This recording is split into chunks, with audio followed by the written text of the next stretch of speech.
Well, hello everybody. This is going to be a VR to Self Reliance Tactics.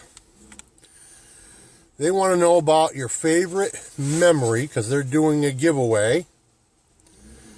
I'm sorry, I didn't write down how many it was for their subs. I think it was 100, but I'm not sure. I don't remember. They want to know about our favorite memory out in the wild, out in the wilderness, out in the woods, whatever it happens to be, bushcrafting, hunting, whatever. Well,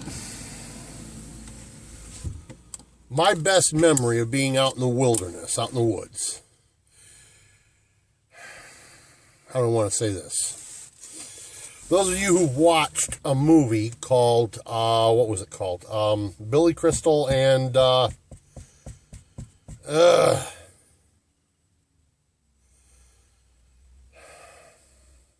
I forget the name of the movie. But Billy Crystal and two other guys are riding along on horses, chasing a bunch of cows from one dude ranch to the next.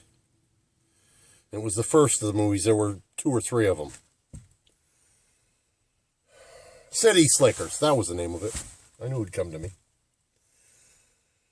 They're talking about their best and worst memories. And I forget which one, I think it was Billy Crystal. His best and worst memories, or best and worst days, same day. And I swear to God, it's like they stole it right out of my own diary. My best memory, my best day, was my worst day at the same time. When I was 16 years of age, my old man come home drunk as a skunk again, as usual. It was about 10 p.m. Geez, funny, I'm remembering this for the camera on my birthday. Today is the 26th of October. He come home drunk as a skunk as usual. Told me I was an adult, get the F out of his house. 2 problems with that notion. First off, he'd raised my brother and I the day we could kick his butt is the day we would rule the roost. And number 2, it wasn't his house. You see, he had a habit of going and borrowing money. And so Mom had put the house in my name when I was about 4 years old, so that the old man could not borrow money against the house because of his alcoholism. So I decided I'd had all I was going to take. And it was on like Donkey Kong, as they say nowadays. Though this happened long before Donkey Kong was even a thought. Back then, we used to say you were in like Flynn, Errol Flynn. Anywho, I proceeded to stand up for my rights for the first time in my life. Or as the old man used to say, stand up on your hind legs like a man. Well, I did. Needless to say, the next morning, he came out of his bedroom missing a few teeth, with a few cracked ribs, a few broken fingers, black eyes, broken nose, bruises, abrasions, contusions all over his body, and a 3rd-degree burn the size of a teacup saucer on his back. And he asked this stupid question, did anybody get the plate number of the Mack truck that ran me over?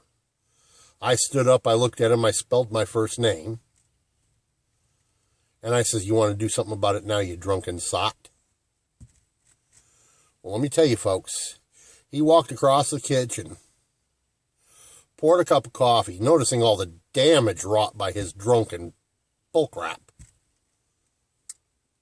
Poured the cup of coffee, brought it back to the kitchen table, sat down, looked at the pile of broken dishes beside my mom's chair, poured some sugar in his coffee, stirred it, and sat there and kept his mouth shut for fear somebody was going to open up that can of whoop-ass and pour it on him again. Now, why is this my best and worst memory? Because immediately following this, I was in the process of packing up to move out at the time. Yes, the house was in my name. It was my mom's house. But I packed up and moved out because I'd had all the drunk I was going to take. And I moved up on the hill, about 3 miles up the hill from where that was. And I built me a cabin. And that's where I spent the next 3 years.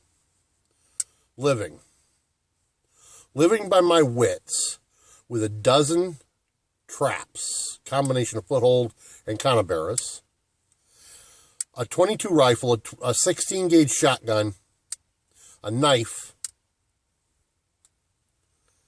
and just my wits. And I managed to feed myself and house myself and clothe myself. Well, of course, I had the clothes I had to start with. A few pair of pants and a few shirts and a jacket and a pair of work boots and a pair of gloves. And pretty much that's what I had. Socks and underwear, of course, but fortunately for me, in that area, at that time in my life, there was a whole whopping bunch of coyotes.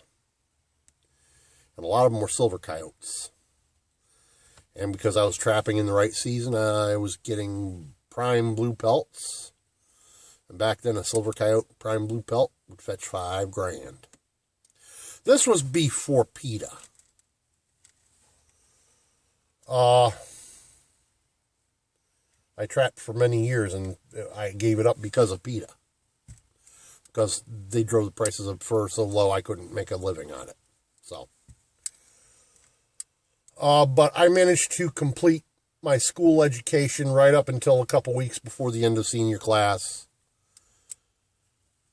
I proved I could live off the land. 80% of my food came from wild supplies. I proved up what I had learned over the first 16 years. That I am a true mountain man. And I began proving it at age 16. So that's why that day is my best and worst memory.